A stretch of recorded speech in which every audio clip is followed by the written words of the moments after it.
Salam, jumpa kembali dalam mata pelajaran ilmu pengetahuan alam. Pada pertemuan kita yang pertama di semester genap kali ini, kita akan membahas materi tentang sistem organisasi kehidupan. Dan kali ini kita khusus akan membahas tentang bagian terkecil dari tubuh makhluk hidup, yaitu sel.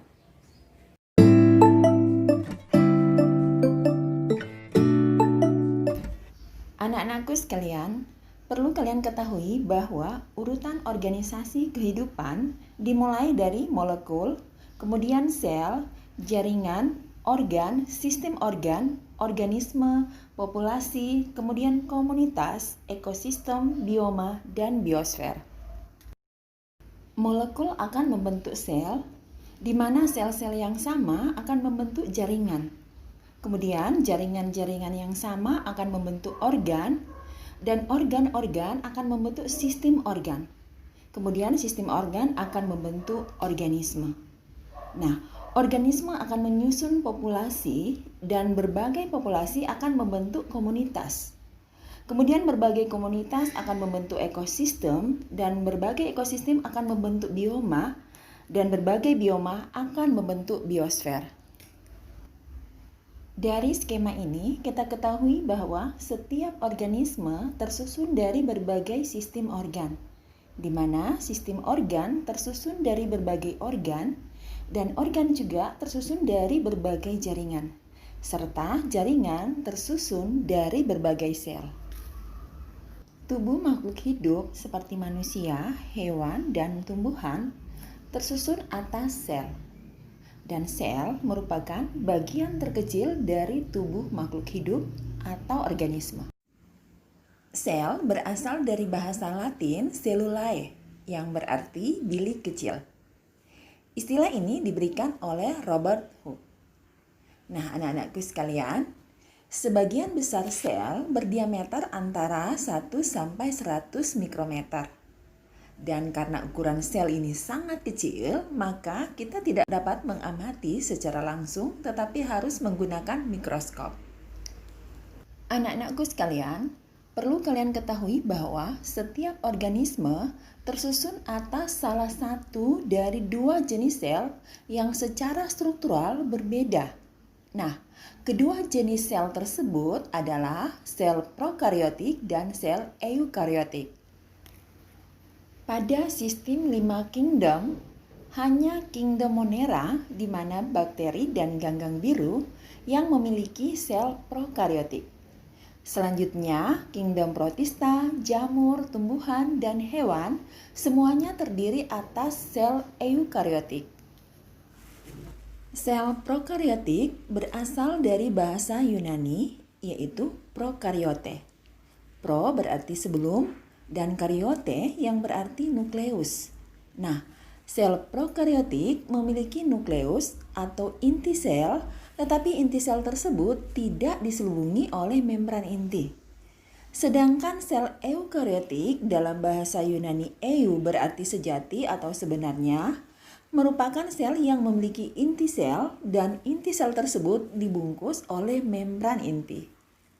Anak-anakku sekalian, jika kita membandingkan antara sel prokariotik dan sel eukariotik seperti gambar ini, maka kita dapati bahwa sel prokariotik strukturnya lebih sederhana daripada struktur pada sel eukariotik.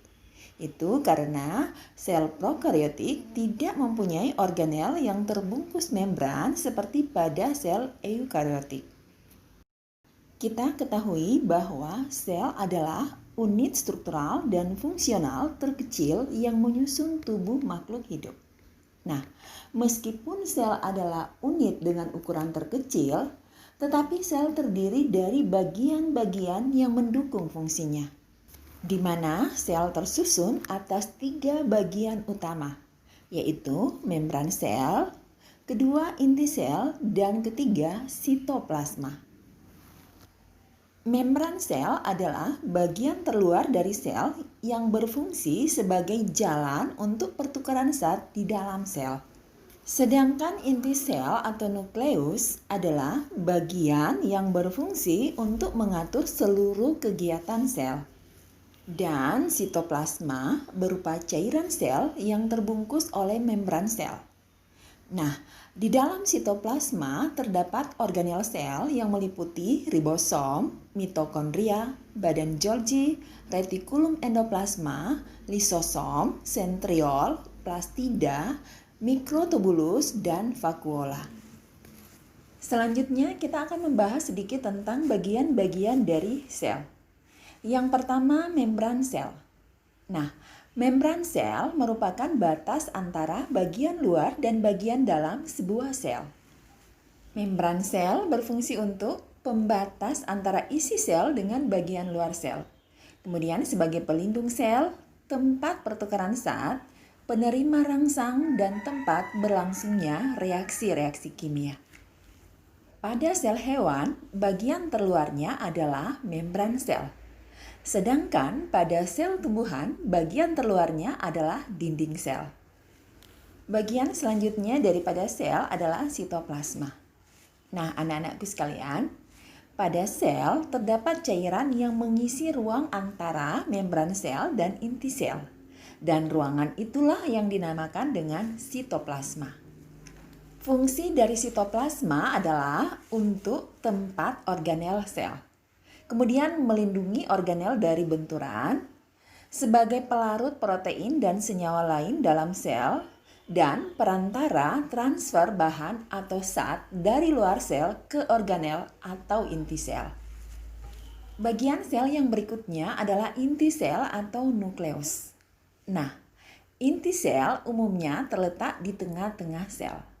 Fungsinya sebagai pengatur seluruh kegiatan sel.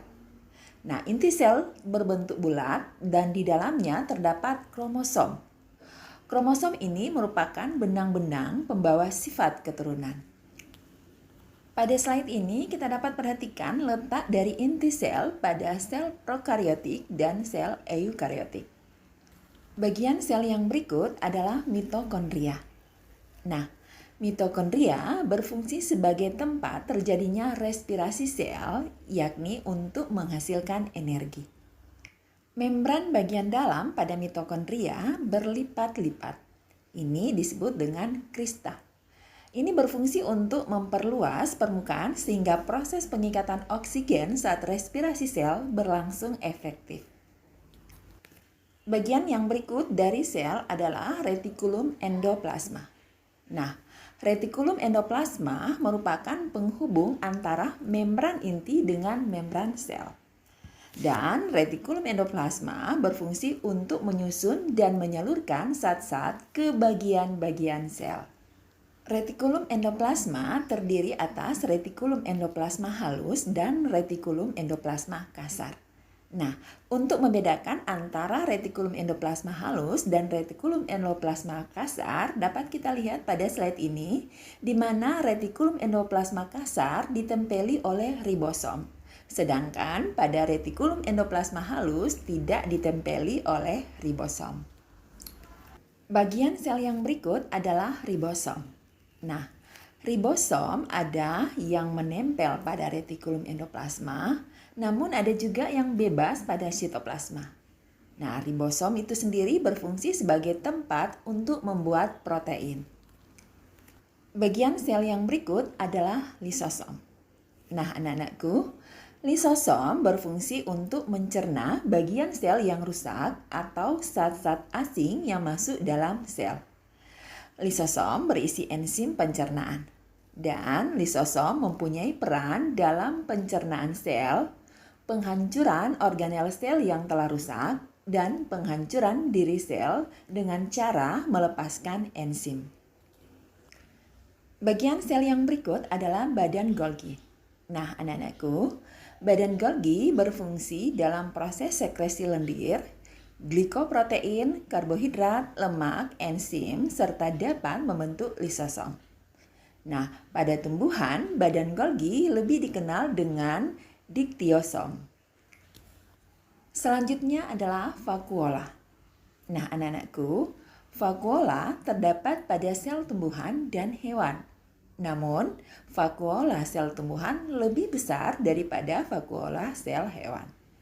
Dan vakuola berfungsi untuk menyimpan makanan cadangan. Ada jenis vakuola makanan dan vakuola kontraktil. Vakuola makanan berfungsi untuk mencerna makanan, sedangkan vakuola kontraktil untuk mengatur konsentrasi cairan dalam sel. Bagian sel yang berikut adalah sentrosom atau sentriol. Nah, sentriol terlibat dalam pembelahan sel baik secara mitosis maupun meiosis, serta pembentukan silia dan flagela. Sepasang sentriol teratur secara sejajar dan dikelilingi oleh sejumlah materi padat, membentuk struktur gabungan yang disebut dengan sentrosom. Selanjutnya adalah mikrotubulus. Nah, anak-anakku, mikrotubulus berbentuk benang silindris, berfungsi untuk mempertahankan bentuk sel dan sebagai rangka sel. Mikrotubulus terdiri dari molekul-molekul bulat protein globular yang disebut tubulin, yang secara spontan bergabung pada kondisi tertentu membentuk silinder panjang berongga. Bagian sel yang terakhir yang akan Ibu jelaskan saat ini adalah plastida. Nah, anak-anakku, plastida merupakan organel yang hanya dimiliki oleh sel tumbuhan. Plastida ini mengandung zat warna yaitu leukoplas, kloroplas, dan kromoplas. Leukoplas berwarna putih berfungsi untuk menyimpan makanan. Sedangkan kloroplas adalah plastida yang mengandung klorofil. Dan kromoplas adalah plastida yang mengandung warna kuning atau karotin. Demikianlah pembahasan untuk bagian-bagian sel, dan perlu kita renungkan bersama bahwa sel yang ukurannya kecil ternyata terdiri atas organel-organel yang lebih kecil lagi dan saling membutuhkan satu sama lain. Nah, tidak ada yang dapat menghidupkan sel sekecil ini kecuali Tuhan Sang Pemberi Kehidupan. Oleh karena itu, kita harus senantiasa bersyukur atas anugerah Tuhan. Demikianlah pembahasan kita kali ini. Semoga bisa dipahami dengan baik. Kita akan bertemu kembali pada pembahasan berikutnya dan khusus akan membahas tentang jaringan.